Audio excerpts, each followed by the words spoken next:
Let's talk about muscle and strength and why I think everyone should lift weights. Now, this isn't about how you look, although lifting weights is no doubt the best way to change the shape of your body. And it's not about health, although I could give you a very long list of health benefits from lifting weights. But I want to focus on a couple of things that I think are really relevant to the people that I predominantly work with, and that's busy professionals and busy parents. Now, in your early 30s, you'll start to lose muscle.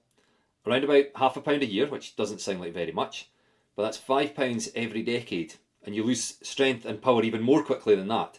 So if you fast forward 30 or 40 years and you look at the elderly population, and in particular those who have done nothing to reverse that trend, and you see how frail they are, how weak their bones are, how prone to falls they are. So there's one very good reason to lift weights now. It's to hopefully avoid that happening to you as you get older.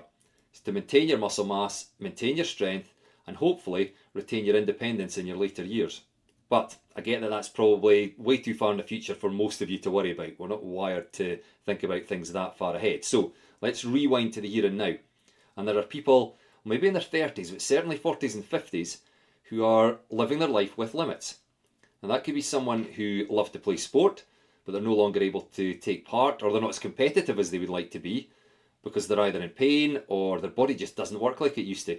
It could be someone who liked to go hill walking, and they're no longer strong enough or sure-footed enough to cope with the steeper, trickier parts of climbs.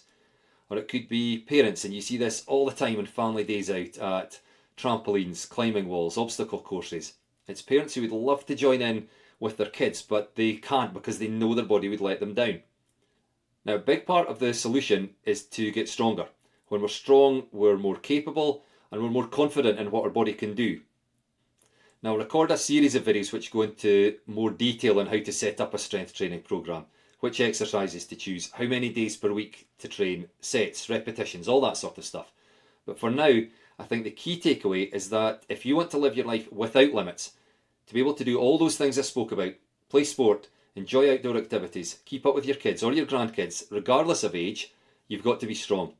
So I would encourage you to get yourself along to a gym or make a home gym and follow a sensible, well-designed strength training program.